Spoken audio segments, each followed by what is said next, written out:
Assalamualaikum warahmatullahi wabarakatuh. Salam Sedanisa, sehat, cerdas, berprestasi. Baik anak-anak, bagaimana kabar kalian pada hari ini?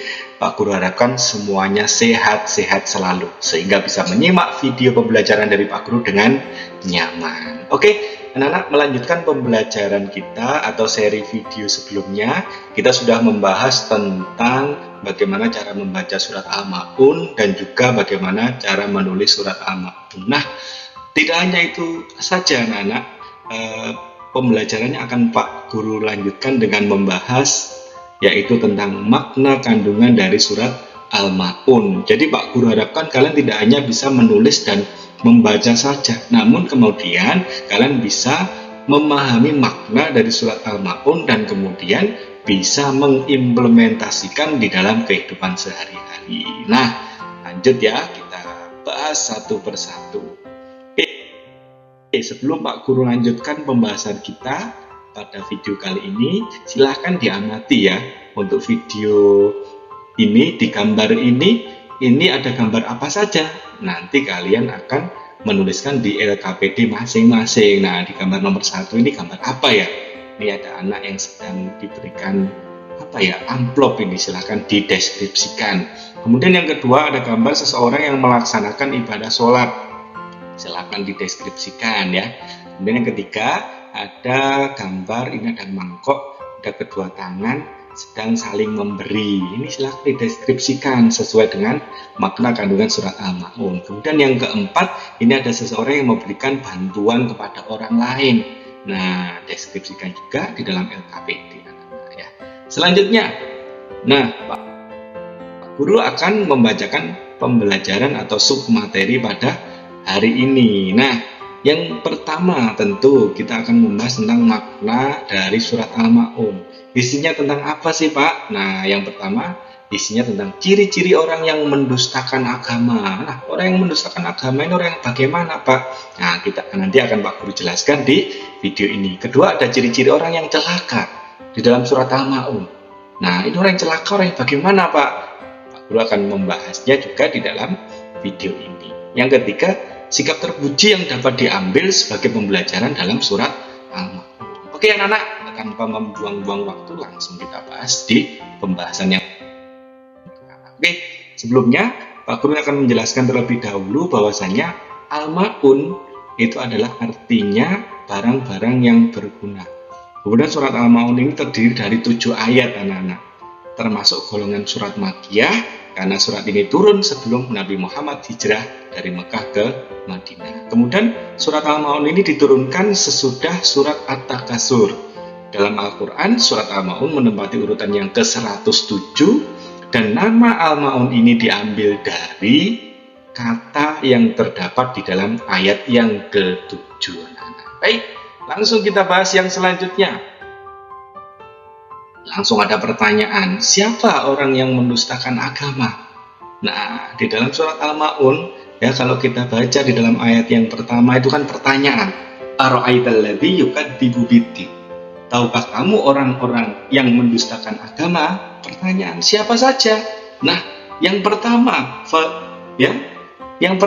itu adalah orang yang tidak menyayangi anak yatim.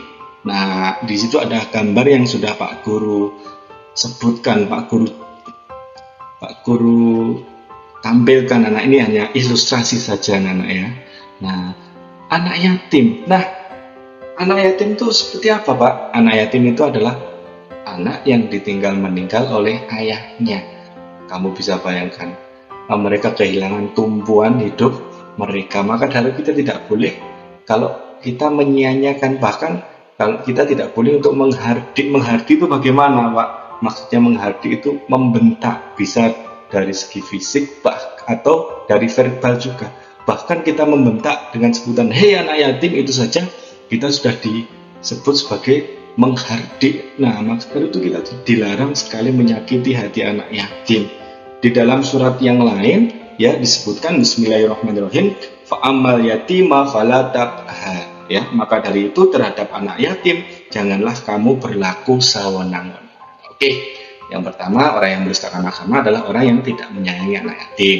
Nah, yang kedua kedua sekarang, siapa orang yang mendustakan agama? Kategori yang kedua, yaitu orang yang tidak mengajak orang lain untuk membantu fakir miskin. Siapa sih Pak fakir miskin itu? Sebenarnya fakir miskin terdapat dua pengertian. Kalau fakir itu adalah orang yang tidak bekerja, tidak punya penghasilan. Kalau miskin itu adalah orang yang punya pekerjaan namun hasilnya tidak bisa menghidupi untuk kebutuhan sehari-hari. Nah, kategorinya adalah orang-orang yang kesusahan. Nah, maka dari itu kita harus saling membantu, ya.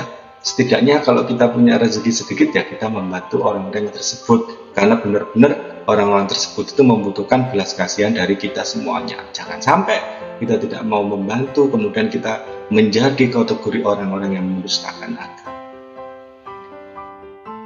Selanjutnya, siapa orang yang mendustakan agama? Nah, ini juga pembahasan disebutkan di dalam surat Al-Ma'un sebagai orang yang celaka tadi, ya, yaitu orang-orang yang lalai terhadap sholatnya. Anak-anak, kalian apakah tahu sholat itu rukun Islam apa rukun iman? Iya, rukun Islam. Rukun Islamnya keberapa? Oke, yang kedua.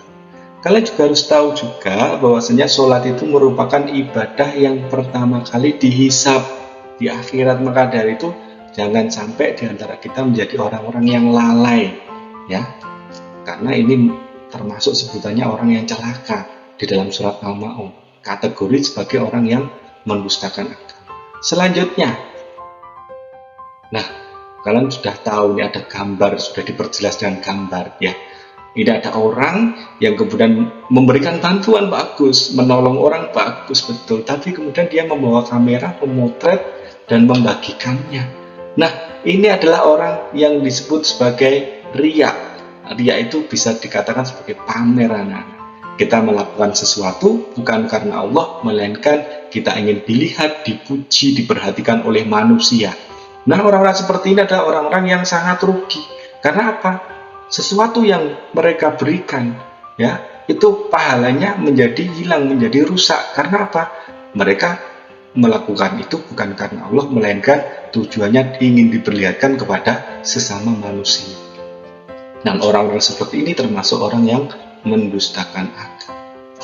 Selanjutnya, nah, orang yang enggan menolong orang lain. Di sini ada gambar, ada seorang anak kecil sedang menuntun nenek-nenek menyeberang jalan. Nah, memberikan bantuan, menolong ini dalam segi apapun. Karena kita hidup di dunia ini tidak bisa sendiri-sendiri, anak-anak. Kita hidup di dunia ini kadang di atas, kadang juga di bawah. Hari ini kita menolong, suatu ketika nanti kita pasti akan ditolong juga oleh orang lain. Nah, maka dari itu jangan pelit-pelit kalau kita mau menolong, dan jangan sampai juga kita menjadi orang yang pelit sehingga masuk kepada kategori orang yang mendustakan agama. Oke, selanjutnya. Nah, selanjutnya ini adalah contoh sikap terpuji, anak-anak, ya, yang dapat kita ambil pelajaran dari surat Al-Ma'un. Yang pertama, sikap terpuji yaitu kita mencintai dan menyayangi anak yatim. Misal di teman-teman kalian ada yang yatim, ya kita berteman dengan baik, saling membantu, ya, tidak boleh mengolok-olok bahkan atau menghardik, ya. Kita harus saling menyayangi. Yang kedua adalah menyayangi dan memberi makan orang-orang miskin. Nah, ketika kalian punya tetangga nih, ada yang kurang mampu, misal ketika kalian mau berzakat, ya utamakan kepada tetangga yang terdekat tadi, supaya mereka bisa terbantu, anak-anak. Yang ketiga, sholat ditegakkan atau dilakukan tepat waktu. Nah, ketika ada azan, ya langsung lari, ya, langsung lari mengambil air wudhu dan melaksanakan sholat. Kalau dekat dengan masjid, ya silahkan berangkat ke masjid atau musola. Kemudian yang keempat, hindarilah perbuatan riya atau mempertontonkan amal perbuatan kita kepada orang lain, karena itu akan rugi. Kita melakukan ibadah, kita membantu orang, ketika orang lain tahu, ya, ketika kita share kepada orang lain dengan perasaan sombong, perasaan ingin dilihat, nanti ibadah kita, pahala kita akan hilang atau rusak, anak-anak, ya. Kemudian yang kelima, hendaklah memberi bantuan kepada orang yang membutuhkan. Mengapa? Karena manusia adalah makhluk sosial, satu dengan yang lainnya saling membutuhkan, ya. Kita tidak bisa hidup sendiri, kita hidup membutuhkan orang lain pula. Nah, itu mungkin anak yang bisa Pak Guru sampaikan nanti akan diperjelas oleh Pak Guru di pembelajaran yang berikut. Baik, sekian dulu video dari Pak Guru. Mohon maaf jika ada salah kata, baik sengaja ataupun tidak. Wassalamualaikum warahmatullahi wabarakatuh. Salam Sedaniksa, sehat, cerdas, berprestasi.